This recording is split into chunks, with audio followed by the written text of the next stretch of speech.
નમસ્કાર દર્શક મિત્રો, લોકશાહી શાસન વ્યવસ્થામાં વિધાનસભા ગૃહની ભૂમિકા નિર્ણાયક છે.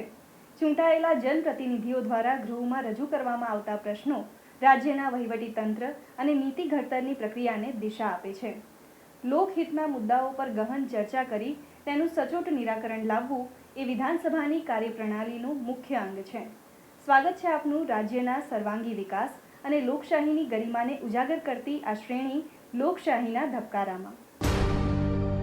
દર્શક મિત્રો, 15મી ગુજરાત વિધાનસભાના 8મા સત્રમાં આજના દિવસે હાથ ધરાયેલી મહત્વની કાર્યવાહીના સંકલિત અંશો લઈને અમે ઉપસ્થિત થયા છીએ કાર્યક્રમ લોકશાહીના ધબકારામાં. તો આવો નિહાળીએ લોકશાહીના ધબકારા. ઓર્ડર. પ્રશ્ન ક્રમાંક 3 માન્ય શ્રી વિમલભાઈ ચુડાસમા. માન્ય અધ્યક્ષશ્રી, આપના માધ્યમથી હું પૂછવા માગું છું કે ઘેડ વિસ્તારમાં જળ સંપત્તિ વિભાગ દ્વારા છેલ્લા 2 વર્ષમાં કેટલા ગ્રાન્ટ ફાળવવામાં આવી, ત્યારે મને જવાબ દેવામાં આવ્યો કે 32.14 કરોડ 2024માં અને 2025માં 14.10 કરોડ. ત્યારે ઘેડ વિસ્તારમાં 2026માં વધારાની રકમ ફાળવવા માગો છો કે નહીં? માન્ય મંત્રીશ્રી. માન્ય અધ્યક્ષશ્રી, સૌરાષ્ટ્ર વિસ્તારની અંદર ઘેર વિસ્તાર આવેલ છે. એમાં સાહેબ સૌરાષ્ટ્રમાં પોરબંદર, જૂનાગઢ જિલ્લામાં ઉત્તર પશ્ચિમ આવેલ 3,48,419 એકરનો વિસ્તાર આ ઘેર વિસ્તાર તરીકે ઓળખાય છે.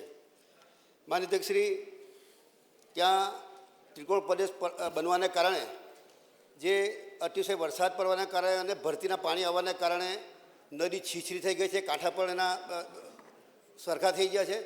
એને લઈને ચોમાસામાં જે વરસાદ પડે એ સાહેબ 4 થી 5 મહિના સુધી એ વરસાદ ત્યાં રહે અને એના કારણે ખેડૂતોને ખેતી પણ પાછળથી કરવી પડે અને એના કારણે ઉત્પાદનમાં પણ માઠી અસર પડે.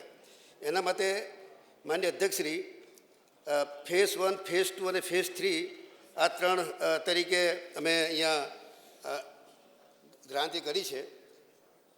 31/12/25ની સ્થિતિએ વપરાયેલ રકમની વાત કરું સાહેબ, જૂન 2026 સુધીમાં 2026-27માં ઘેર વિસ્તાર માટે 326 કરોડની બજેટ જોગવાઈ કરવામાં આવેલી છે. ઘેર વિસ્તારના ભૌગોલિક પરિસ્થિતિના કારણે ચોમાસામાં ભરાતા પાણીના ઝડપી નિકાલ માટે નદીને રિગ્રેડિંગ, ખેતરોનું ધોવાણ થતું અટકાવવાના, પારાનું મજબૂતાઈ કરવાની, અવારનવાર જે નાળા પુલિયા સાહેબ 1978ની અંદર આ જગ્યાએ આ કામગીરી કરેલી હતી. ભૂતકાળની વાત કરીએ સાહેબ તો આજથી 25-30 વર્ષ પહેલાં સૌરાષ્ટ્રના દુષ્કાળની પરિસ્થિતિ સર્જાતી, વરસાદ પણ ઓછો પડતો હતો. છેલ્લા 15-20 વર્ષથી સાહેબ વરસાદ પણ વધારે પડવાના કારણે જે ભૂતકાળમાં જે પુલિયા નાળા બન્યા હતા એ સાંકડા હોવાના કારણે પાણીનો ભરાવો થતો હતો. આ તમામ જે જૂના જે કામો ચેકડેમો એને તોડીને નદીને ઊંડી ઉતારીને એના પાળા બનાવીને જે ભૂતકાળની અંદર જે પાણી ભરાતું હતું એના માટેની 1500 કરોડની યોજના સાહેબ આ બનાવવામાં આવી છે. માન્ય શ્રી દેવાભાઈ માલમ. માનનીય અધ્યક્ષશ્રી, આપણા માધ્યમથી મંત્રીશ્રીને પૂછવા માગું છું કે ઘેડ વિસ્તારમાં પૂર નિયંત્રણ જળ સંચય માટે ખાસ યોજના અંતર્ગત પ્રથમ તબક્કામાં કયા પ્રકારની કામગીરી કરવાનો સમાવેશ થયેલ છે? અને મારો બીજો પ્રશ્ન એ છે, સદર કામગીરી પૈકી કયા પ્રકારની કામગીરી સ્થળ પર પૂર્ણ થઈ અને ગઈ છે અને કયા પ્રકારની કામગીરી સ્થળ પર પ્રગતિ હેઠળ છે અને તેનાથી શું ફાયદો થવા માટે? જે જવાબમાં આવી ગયું હોય તેનો ઉલ્લેખ નહીં કરતા. માન્ય અધ્યક્ષશ્રી, મેં વાત કરી તેમ હયાતરીને કેનાલનું ડિસિટિંગ કરવું, નદીનું ડિસિટિંગ કરવું, જે વૃક્ષો ઝાડી જંગલ થઈ ગયા છે એને દૂર કરવું અને સાહેબ કુલ જે 17 જેટલા કામો હાથ ધરવામાં આવેલા છે એ પૈકીનું એક કામ એ પૂર્ણ થયું છે અને બાકીના 16 કામો સાહેબ એ પ્રગતિ હેઠળ છે. માન્ય અમિતભાઈ ચાવડા.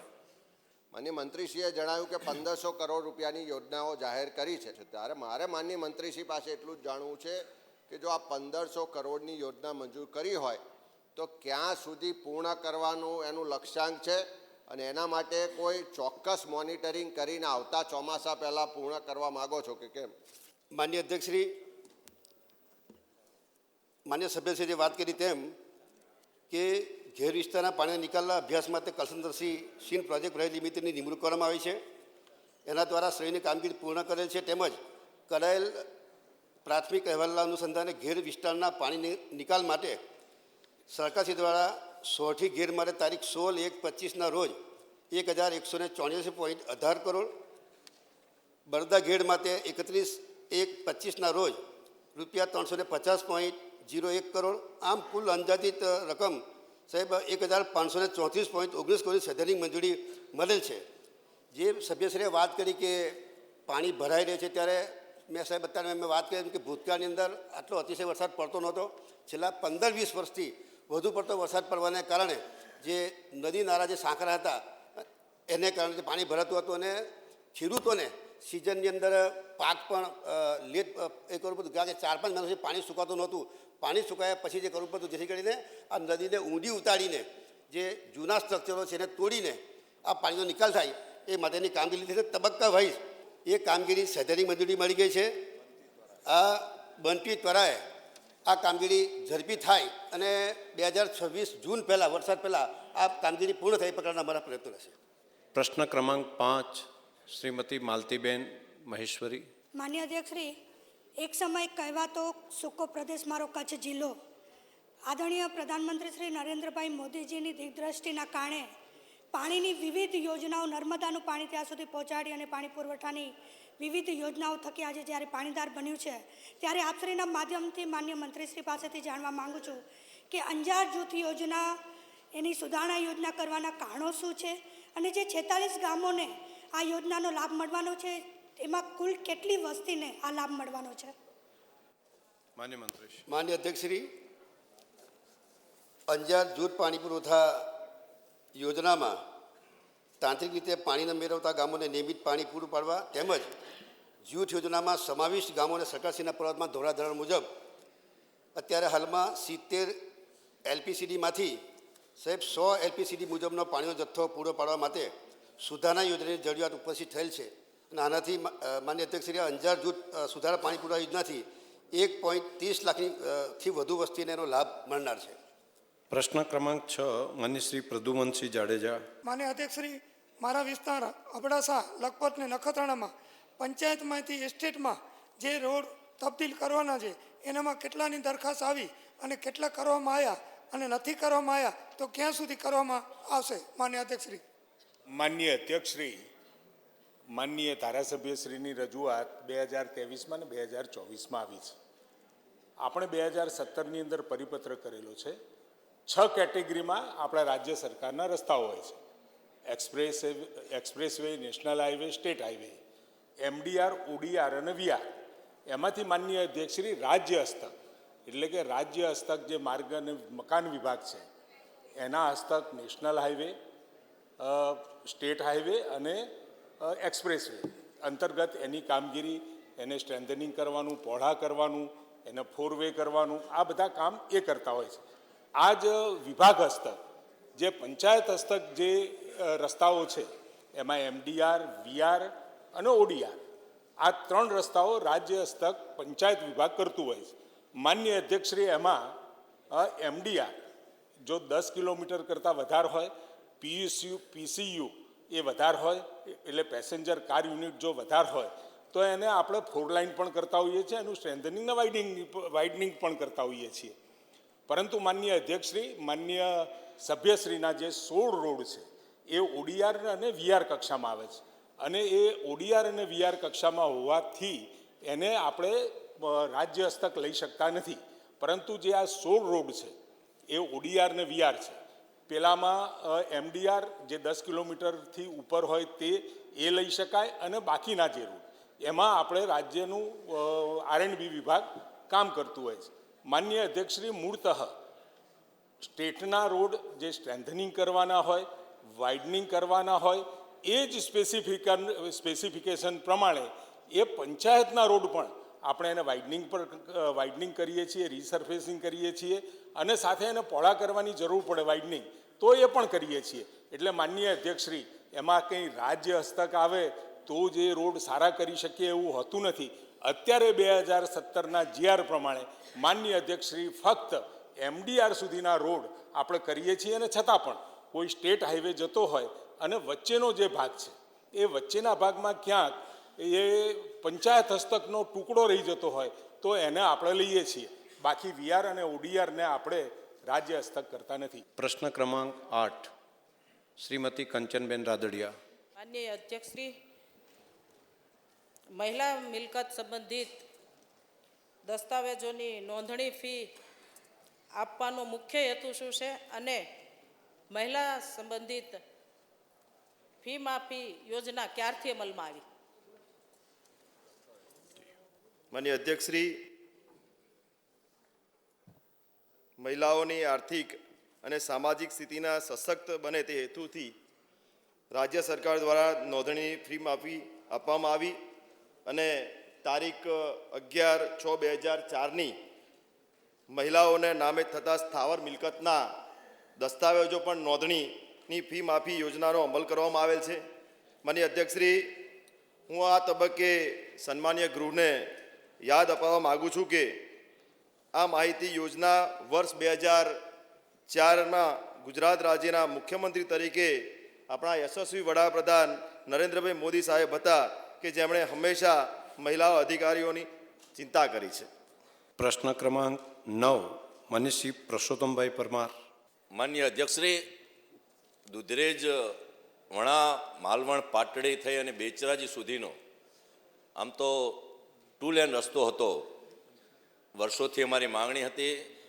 આમ તો મોરબી સિરામિક ઉદ્યોગની અંદર મોટાભાગના ક્લે મિનરલ્સ એ રાજસ્થાનથી આવતા હોય છે, ને ત્યારે આ 4 લેન 2 લેનના બદલે 4 લેન મંજૂર કરવામાં આવ્યો છે, અને એ પણ 3 તબક્કામાં મંજૂર કર્યો છે, ને 856 કરોડ જેટલી માતબર રકમ આ દુધરેજથી વણા માલવણ પાટડી બેચરાજી સુધીની મંજૂર કરી છે. એના માટે માનનીય મુખ્યમંત્રીશ્રીનો ખૂબ ખૂબ આભાર માનું છું. એ 4 લેનની કામગીરી ક્યાં સુધીમાં પૂર્ણ કરવા માટેનું આયોજન છે એ માનનીય મંત્રીશ્રી જણાવે. આભાર. માનનીય અધ્યક્ષશ્રી, આ ખૂબ મહત્વનો ઇન્ડસ્ટ્રીયલ અને તીર્થધામમાંથી પસાર થતો આ રસ્તો છે. માનનીય અધ્યક્ષશ્રી, 3 તબક્કામાં આ રોડ પૂરો કરવાનું, 4 લેન કરવાનું આપણું આયોજન છે રાજ્ય સરકારનું. માલવણથી દસાડા રોડ 10 મીટર સપાટીમાંથી 4 લેન કરવાનું કામ એપ્રિલ 2027 સુધીમાં પૂરું કરવાનું આયોજન છે. દસાડાથી બહુચરાજી 10 મીટર સપાટીમાંથી 4 માર્ગીયકરણ કામગીરીનું ટેન્ડર મંજૂરી હેઠળ છે, અને જે વર્ક ઓર્ડર આપીશું એના પછી 1.5 વર્ષની મુદત છે, એટલે 18 માસની મુદત છે. દુધરેજથી માલવણ રોડ એ 6.10 મીટરની સપાટીમાંથી 4 લેન કરવાનું કામ એના નકશા અંદાજો અને તાંત્રિક મંજૂરી હેઠળ છે, જે મંજૂર થયેથી ટેન્ડર પ્રક્રિયા હાથ ધરવામાં આવશે. સાહેબ, આ રસ્તો બનશે એટલે 25 થી 30 ગામોની અંદાજે 16 લાખ જેટલી વસ્તી, ઉદ્યોગો અને પ્રવાસન સ્થળ બહુચરાજી યાત્રાધામને વેગ મળશે. માનનીય અધ્યક્ષશ્રી, આપણે જ્યારે રાજકોટથી અમદાવાદ તરફ આવીએ છીએ એટલે માનનીય અધ્યક્ષશ્રી ડોળિયાથી તે મૂળી સુધી કેવળ 16 કિલોમીટરનો રોડ 4 લેન કરવાનો બાકી રહે છે. પરંતુ માનનીય અધ્યક્ષશ્રી, આ રોડનું મહત્ત્વ જોતા રાજકોટથી સુરેન્દ્રનગર થઈ મહેસાણા, બહુચરાજી મહેસાણા અને છેક પાલનપુરના આપના વાવ થરાદ સુધી પણ એક કનેક્ટિંગ રોડ મળે એ પ્રકારે સરકારે આયોજન કરેલું છે. માન્ય સુખાજીભાઈ ઠાકોર. શ્રી, આપણા માધ્યમથી માન્ય મંત્રી પાસે જાણવા માગું છું કે રાજ્યના રસ્તાને વાઇડિંગ કરવા માટે કયા ધારાધોરણો છે, અને રસ્તો 4 લેન થવાથી ટ્રાફિક કેપેસિટીમાં શું ફેરફાર થશે? માનનીય અધ્યક્ષશ્રી, આપણે રસ્તાઓ પહોળા કરવા માટે દાખલા તરીકે 3.75નો હોય તો એને 7 મીટરનો કરવો, અને 7 મીટરનો હોય તો 10 કરવો, અને 10માંથી 4 લેન કરવો, એના કેટલાક ધારાધોરણ બનાવે છે. એમાં જો કોઈ મહત્ત્વનું ધારાધોરણ હોય તો પેસેન્જર કાર યુનિટ છે, એટલે PSU છે, કે પ્રતિ એ કેટલા વાહનો ત્યાંથી પ્રતિદિન પસાર થાય છે. માનનીય અધ્યક્ષશ્રી, 3.75 મીટરનો રોડ હોય, 3.75 મીટરનો રોડ હોય તો 2000 PSU પર ડે પસાર થતા હોવા જોઈએ. 5.5 મીટર કરવો હોય તો 6000, 7થી 10 મીટરમાં 10,000, અને 4 લેન હોય તો 40,000. માનનીય અધ્યક્ષશ્રી, સાધનો હોય હાલ, એટલે આની સીધી જે કેપેસિટી છે બમણી ને તબણી થઈ જાય. એટલે ભવિષ્યમાં પણ આ પહોળા કરવાથી, આ રસ્તા પહોળા કરવાથી, ભલે અત્યારે માનનીય અધ્યક્ષશ્રી 4 લેનમાં 40,000ની કેપેસિટી હોય, પરંતુ એ ભવિષ્યમાં આ 4 લેન થવાથી સંખ્યા જો વાહનોની વધે તો પણ એને એબ્સોર્બ કરી શકે, એ પ્રકારનું આખું આ નેટવર્ક આપણે તૈયાર કર્યું છે. માનનીય અધ્યક્ષશ્રી, એટલે આ રાજ્ય સરકારની અંદર લોકોની સુખાકારી વધે અને ઝડપથી એક જગ્યાએથી બીજી જગ્યાએ જઈ શકાય, એટલે ઇન્ડસ્ટ્રીયલ ગ્રોથની સાથે રોડોનો પણ ગ્રોથ થઈ રહ્યો છે. પ્રશ્ન ક્રમાંક 10 માન્ય શ્રી માવજીભાઈ દેસાઈ. માન્ય અધ્યક્ષશ્રી, મારા રાજ્ય સરકારનો આભાર માનું છું કે મારા વિસ્તારની અંદર થરાદથી ધાનેરા માટેની જે કેનાલના માધ્યમથી નર્મદાનું પાણી પહોંચી શકે એમ નહોતું, એ જગ્યાએ પાઇપલાઇનના માધ્યમથી એ વિસ્તારને પાણી આપ્યું છે. એ બદલ માન્ય મુખ્યમંત્રીશ્રીનો આભાર માનું છું. અને માન્ય મંત્રીશ્રીને હું પૂછવા માગું છું કે ધાનેરા તાલુકાના તમામ ગામોના તળાવો ભરવા માગો છો કે કેમ? પછી જે ગામો મોટા છે, કે એનો વિસ્તાર ઘણો મોટો છે, એ ગામોમાં 4-4 અને 5-5 તળાવો છે, તો એકથી વધારે તળાવ ભરવા માગો છો કે કેમ? અને પ્રશ્ન 3, કે ધાનેરા તાલુકાના ટોટલ કેટલા તળાવો ભરાશે, એ માન્ય મંત્રીશ્રીને પૂછવામાં. માન્ય અધ્યક્ષશ્રી, જવાબ આપતા પહેલાં સાહેબ, હું એક સિંચાઈ માટેનો ખેડૂતોનો જે નિર્ણય થયો છે આપને ધ્યાને લાવું છું. ગત ચોમાસું સર મોડું પૂર્ણ થયેલ અને પાછુતરા કમોસમી વરસાદના કારણે પણ પાકમાં નુકસાન ગયેલું હતું. ખરીફ પાકને પણ નુકસાન થયું હતું, અને રવિ સિઝનમાં પણ વાવણી લેટ થવાને કારણે જે રવિ સિઝનમાં પણ વિલંબ થવાની સંભાવનાઓ છે. ત્યારે આ પરિસ્થિતિને ધ્યાને રાખીને રાજ્યના સંવેદનશીલ મુખ્યમંત્રી શ્રી આદરણીય શ્રી ભૂપેન્દ્ર પટેલ સાહેબે ખેડૂતોના હિતમાં તથા પીવાના પાણીના અન્ય આરક્ષણને ધ્યાનમાં રાખીને રવિ સિઝન માટે સાહેબ 30/4/26 સુધી સિંચાઈ માટે પાણી ચાલુ રાખવાનો મહત્વપૂર્ણ નિર્ણય લેવામાં આવ્યો છે. આ નિર્ણયથી રાજ્યના ખેડૂતોને જરૂરિયાત પૂરતું પાણી મળશે અને કૃષિ ઉત્પાદનમાં વધારો થવાનો છે. માન્ય અધ્યક્ષશ્રી, માન્ય સભ્યશ્રી માવજીભાઈએ જે પ્રશ્ન પૂછ્યો એમાં સાહેબ થરાદ ધાનેરા પાઇપલાઇન યોજના અંતર્ગત મૂળ આયોજન હેઠળના 55 ગામોના તળાવો જોડવાનું આયોજન કરવામાં આવેલ હતું. આ ઉપરાંત બીજા 31 ગામોના તળાવોને પણ જોડવા માટે મંજૂરી આપવામાં આવેલ. આમ સાહેબ ધાનેરા તાલુકાના 86 ગામોના તળાવોને આ પાઇપલાઇન દ્વારા જોડી પાણી પહોંચવાનું પણ આયોજન કર્યું છે. માન્ય અધ્યક્ષશ્રી, સભ્યશ્રી મોટા ગામોમાં જે 1થી વધુ તળાવ ભરવા માટેની જે વાત લઈને આવ્યા છે, એ બાબતે મને જણાવતો આનંદ થાય છે કે અમારી માનનીય ભૂપેન્દ્રભાઈ પટેલની સરકાર ખેડૂતોના હિત માટે સદા તત્પર છે. ત્યારે ખેડૂતોને સિંચાઈ માટે જેટલા પાણીની જરૂરિયાત હશે તે આપવા માટે કટિબદ્ધ છીએ. ધાનેરા તાલુકાના 11 ગામોમાં 1થી વધુ તળાવોનું જોડાણ આપીને આ પાઇપલાઇન મારફતે પાણી પૂરું પાડવામાં આવ્યું છે. માન્ય અધ્યક્ષશ્રી, તળાવની વાત કરું ત્યારે થરાદ ધાનેરા પાઇપલાઇન દ્વારા તળાવમાં થરાદ તાલુકાના મૂળ આયોજન હતું 61 ગામોનું. એમાંથી રદ કરવાના થયા 15 તળાવો. નવા મંજૂર થયેલ 61, આમ કુલ 107 તળાવ આ થરાદ તાલુકામાં ભરવામાં આવ્યા. ધાનેરા તાલુકાના મૂળ આયોજનના 55 તળાવો હતા. નવા મંજૂર થયેલ તળાવ 31, આમ સાહેબ 86 તળાવો હતા. અને 11 ગામો કરતાં વધુ તળાવો, 1થી વધારે તળાવો ભરવામાં આવ્યા છે. ડીસામાં સાહેબ 1નું આયોજન હતું ને નવામાં 7 હતા. આમ કુલ 8 તળાવો હતા. આમ કુલ સાહેબ મૂળ આયોજનમાં 117 ગામ હતા. એમાં નવા મંજૂર થયેલ 99 અને કુલ સાહેબ 201 તળાવની અંદર પાણી ભરવામાં આવે છે. માન્ય અનિકેતભાઈ ઠાકર. આપના માધ્યમથી માનનીય મંત્રીશ્રીને પૂછવા માગું છું કે નર્મદાના પૂરના વધારાના પાણીનું ઉત્તર ગુજરાતના વિસ્તારોમાં વિતરણ કરવા માટે હાલમાં પાઇપલાઇનો દ્વારા કેટલા ગામો જોડવામાં આવેલ છે? માન્ય અધ્યક્ષશ્રી, નર્મદા પૂરના વધારાના પાણીનું ઉત્તર ગુજરાત વિસ્તારમાં વિતરણ કરવા માટેના હાલમાં 14 જેટલી પાઇપલાઇનો કાર્યરત છે અને જેના થકી સાહેબ કુલ 647 ગામો જોડવામાં આવેલ છે. પ્રશ્ન ક્રમાંક 12 માન્ય શ્રી અમૃતજી ઠાકોર. પાટણ જિલ્લાના 38 અને બનાસકાંઠા જિલ્લાના 2 એમ 40 ખેડૂતોને વળતર ચૂકવવાનું બાકી છે. તો માન્ય અધ્યક્ષ, આ વળતર ચૂકવવા માટે જે ખેડૂતો 40 બાકી છે એ ખેડૂતોને કોઈ વિશેષ એમાં વધારો કરવા માગો છો કે કેમ? માન્ય અધ્યક્ષશ્રી, જે સભ્યશ્રી અમૃતજીએ જે વાત કરી સાહેબ, આમાં મહેસૂલ વિભાગ તરફથી કોઈ મોડું થયું નથી, પરંતુ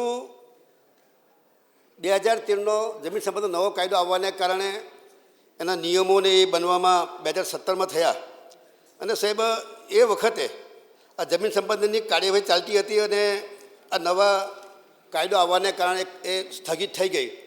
સાહેબ 2017માં રીસર્વે પ્રોમોગેશન પણ લાગુ પડતા ક્ષેત્રફળમાં વધઘટ અને કબજામાં ફેરફાર થયેલ અને સાહેબ અંદરો અંદર આ પારિવારિક લડાઈને કારણે સાહેબ આ જે પરિવાર છે અંદર લડાઈને કારણે રાધનપુર કોર્ટમાં પણ આ માપણી અંગેનો વિવાદવાળો કેસ દાખલ થયેલ અને સાહેબ જે વર્તનની જે વાત કરે છે સાહેબ, એમાં જે કુલ જમીન સંપાદન જે કરવાની હતી એમાં સાહેબ 4029.65 જમીન સંપાદન કરવાની હતી. એ પૈકી સાહેબ 4027.19 હેક્ટર સંપાદિત થઈ ગઈ, એટલે કે 99.94% જમીન સંપાદન કરવામાં આવેલી છે. અને સંપાદન કરવાની બાકી જમીનની વાત કરું સાહેબ તો હેક્ટરમાં 2.47 હેક્ટર બાકી છે અને બીજી 6 ગુંઠા કે જે 6 ગુંઠાવાળી જગ્યા સાહેબ એમાં કેનાલ ઉપર જવા માટે રસ્તા માટે આ 6 ગુંઠાનું બાકી છે. એમાં જેમ બને એમ ઝડપીથી, કારણ કે જે અંદરના વિવાદો હતા, વિવાદને કારણે આ ખેડૂતોને પૈસા નહોતા મળ્યા અને સાહેબ એમાં 16 જેટલા આ જે મેં વાત કરી સાહેબ 2.47 ગુંઠા એમાં 16 જેટલા ખેડૂતો છે અને નવી વારસાઈ થવાથી લગભગ સાહેબ 85 જેટલા ખેડૂતો આમાં નોંધાયેલા છે ને એમના ઝઘડાના કારણે ડિલે થયું છે. માન્ય જિજ્ઞેશભાઈ મેવાણી. શ્રી, આપના માધ્યમથી માન્ય મંત્રીશ્રીને પૂછવા માગું છું, આ બંને જિલ્લામાં માઇનોર અને ડિસ્ટ્રીબ્યુટરી કેનાલોનું કેટલું કામ બાકી છે અને ક્યાં સુધી પૂરું કરવા માગીએ છીએ? બીજું, મારા વિધાનસભા વડગામમાં આ પર્સનલી અવગત છો એમ છે, લાલજી મામાના સમયથી મુક્તેશ્વર ડેમના કર્માવત તળાવનો પ્રશ્ન હતો. એપ્રિશિએટ કરું છું, સરકારે પ્રોજેક્ટ મંજૂર કર્યો, તો એ પ્રોજેક્ટ ક્યાં સુધીમાં પૂરો કરવા માગો છો? માન્ય મંત્રીશ્રી, એમને એક પ્રશ્ન એવો પૂછ્યો કે કેનાલોનું છે નેટવર્ક કેવડું છે અને એમાં માઇનોર સબ માઇનોર કોઈ બાકી હોય તો એવી કેટલી છે, એક. અને બીજું એમણે કર્માવત જે છે તલાવ ત્યાં આગળ એને યોજના જે છે રાજ્ય સરકારે મૂકી છે એ પૂરી કરવા માગો છો કે કેમ? માન્ય અધ્યક્ષ, રાજ્ય સરકાર ખેડૂતો માટે કટિબદ્ધ છે. ખેડૂતોને સમયસર પાણી મળે, સિંચાઈનું પાણી મળે, પીવાનું પાણી મળે, એના માટે સાહેબ જે પ્રકારે કામગીરી કરી રહ્યા ત્યારે આજે જોઈએ તો જેમણે વાત કરી એમાં તમામ સંપૂર્ણ લંબાઈની કામગીરીમાં એ કામગીરી પૂર્ણ થયેલ છે અને જ્યાં જ્યાં પણ બાકી હશે ત્યારે સ્ટેપ બાય સ્ટેપ બાકીની કામગીરી પણ એમાં પૂરી કરવામાં આવશે. મારે ધ્યાન ઉપર એક બે બાબતો દોરવી છે. ઘણી વખત ચર્ચા થઈ કેનાલોનું માઇનોર સબ માઇનોરનું વિશ્વની અંદર સૌથી મોટું નેટવર્ક હોય એવડું મોટું કિલોમીટરની અંદર આ નેટવર્ક ગુજરાતે બનાવ્યું છે. એટલે અનેક વખત આપણે નાના વિષય આવતા હોય. બીજું મારે અભિનંદન આપવા છે કે સરહદી વિસ્તારની અંદર રિમોટ એરિયાના આ બધા ગામોમાં 30 એપ્રિલ સુધી નર્મદાનું પાણી ચાલુ રાખવા માટેનો જે નિર્ણય કર્યો એ માટે પણ ખેડૂતો ખૂબ ખૂબ રાજ્ય સરકારને ખૂબ અભિનંદન. પ્રશ્ન ક્રમાંક 13 માન્ય શ્રી અરવિંદભાઈ લાડાણી. માનનીય અધ્યક્ષ શ્રી, જૂનાગઢ જિલ્લામાં વાલી દીકરી યોજનામાં કેટલા લાભાર્થીઓને લાભ મળ્યો તેની વર્ષવાઇઝ માહિતી આપો. માનનીય અધ્યક્ષશ્રી, જેવી રીતે સભ્યશ્રીએ વાત કરી, વાલી દીકરી યોજના થકી આપણા સમાજમાં દીકરીઓનું જન્મસ્તર વધે, એ સશક્ત બને અને ખૂબ શિક્ષિત થાય એ હેતુથી આ યોજના અમલમાં આવી. સભ્યશ્રીએ પૂછ્યું છે કે છેલ્લા 5 વર્ષમાં જૂનાગઢ જિલ્લામાં વર્ષભર એમને માહિતી જે માંગી છે માનનીય અધ્યક્ષશ્રી, વર્ષ 2020-21 દરમિયાન 44,664 લાભાર્થી હતા માન્ય અધ્યક્ષશ્રી. એવી જ રીતે વર્ષ 2021-22 દરમિયાન 69,903 લાભાર્થી, વર્ષ 22-23 દરમિયાન 60,757 લાભાર્થીઓ, વર્ષ 2023-24 દરમિયાન 61,628 લાભાર્થીઓ, એવી જ રીતે વર્ષ 24-25 દરમિયાન 51,583 લાભાર્થીઓ માન્ય અધ્યક્ષશ્રી આનો લાભ લીધો છે. માન્ય ગોપાલભાઈ ઇટાલિયા. માન્ય અધ્યક્ષશ્રી, આપણા ગૃહના સભ્ય શ્રી ચૈતરભાઈ વસાવાનો આજે જન્મદિવસ છે. હું એમને શુભેચ્છાઓ પાઠવું છું. માન્ય ચૈતરભાઈને જન્મદિવસની ખૂબ ખૂબ શુભકામનાઓ. આ ગ્રહ વતી પણ આપને ખૂબ ખૂબ શુભકામનાઓ. જૂનાગઢ જિલ્લામાં એક વર્ષની અંદર 3290 દીકરીઓને ફોર્મ ભરવામાં આવ્યા અને 3210 મંજૂર કરવામાં આવી. જે પ્રમાણમાં દીકરીઓનો જન્મ દર છે એ પ્રમાણમાં યોજનાનો લાભ લેનારી દીકરીઓની સંખ્યા સાહેબ બહુ ઓછી છે. સરકારનો ઉદ્દેશ સારો છે કે દીકરી જન્મે ત્યારે રજીસ્ટ્રેશન કરાવો, એટલે જ્યારે એનું પહેલા ધોરણમાં એડમિશન થાય ત્યારે પહેલો હપ્તો 4,000નો મળે અને 9મા ધોરણમાં આવે ત્યારે બીજો હપ્તો મળે. તો આપણે એવું કેમ ન કરી શકીએ કે દીકરીનો જન્મ જે દવાખાનામાં થાય ત્યાંથી જ ડોક્યુમેન્ટેશન થઈને ત્યાંથી જ ફોર્મ ફરજિયાત ભરાઈ જવું જોઈએ, જેથી કરીને તમામ જન્મનારી દીકરીઓના ફોર્મ ફરજિયાત આ યોજના હેઠળ ભરાઈ જાય. માન્ય અધ્યક્ષશ્રી, દીકરીઓને પ્રોત્સાહન, જન્મના પ્રોત્સાહનની સાથે સાથે કે અર્લી ચાઇલ્ડ મેરેજીસને પણ ક્યાંક ને ક્યાંક નિયંત્રણ આવે, એના માટે આપણે ક્યાંક ને ક્યાંક માતા પિતાના લગ્નનું સર્ટિફિકેટ પણ જરૂરી બનતું હોય છે. સાથે સાથે દીકરીની ઉંમર શું હતી જ્યારે એને લગ્ન કર્યું, તો એના માટે માન્ય અધ્યક્ષશ્રીની એલસીની પણ જરૂર પડતી હોય છે. અને આ પૈસા ડાયરેક્ટ ડીબીટી દ્વારા બેંકમાં જમા થવાના છે, એના માટે થઈને પાસબુકની પણ જરૂર પડતી હોય છે. તો જે કાગળની જરૂર પડે છે, જે ડોક્યુમેન્ટ્સની જરૂર પડે છે, માન્ય અધ્યક્ષશ્રીએ ખૂબ વિચારીને મૂકવામાં આવેલા છે અને બધાને લાભાર્થીઓને સાચી રીતે લાભ મળે એની ચિંતા કરવામાં આવી છે. એના માટે સાહેબ આ ડોક્યુમેન્ટ્સ ખૂબ જરૂરી છે. પ્રશ્ન ક્રમાંક 14, માન્ય શ્રી શૈલેષભાઈ પરમાર. માન્ય અધ્યક્ષ, મારે પૂછવું છે કે પેટા પ્રશ્નમાં કેન્દ્ર સરકાર જળ સંચય ભાગીદારી અંતર્ગત કેન્દ્ર સરકાર પાસે આ યોજના અંતર્ગત કોઈ ગ્રાન્ટ માંગવામાં આવી છે કે કેમ? કોઈ પત્ર લખવામાં આવ્યું છે કે કેમ? માન્ય અધ્યક્ષશ્રી, સભ્યશ્રીએ જે વાત કરી કે કેન્દ્ર સરકાર દ્વારા કેટલા રૂપિયા આપવામાં આવ્યા, માન્ય અધ્યક્ષશ્રી 31/5/2025થી શરૂ કરવામાં આવેલ જળ સંચય ભાગીદારી એનું સાહેબ ભાગ 1નું કામ 31/5/25 રોજ પૂર્ણ થયું. માન્ય અધ્યક્ષશ્રી, જળ સંચયની અને ભાગીદારીની જે વાત કરી એ માન્ય શૈલેષભાઈને કહું છું કે જળ સંચય જે પાણીને જળ સંચય કરવા માટેની જે યોજનાઓ છે સાહેબ જન ભાગીદારીથી, એટલે કે સ્વૈચ્છિક સંસ્થાઓ હોય, એનજીઓ હોય, ગ્રામ પંચાયત હોય અને વિવિધ વિભાગો દ્વારા પણ આ કામગીરી કરવામાં આવતી હોય છે. વિભાગોની વાત કરીએ ત્યારે પંચાયત ગ્રામ વિભાગ, ગ્રામ વિકાસ વિભાગ, કૃષિ ખેડૂત કલ્યાણ સહકાર વિભાગ, શહેરી વિકાસ વિભાગ, આ બધા જ વિભાગો દ્વારા પણ આ કામગીરી થતી હોય છે. તો દર્શક મિત્રો, ફરી મળીશું. ત્યાં સુધી રજા આપશો. નમસ્કાર.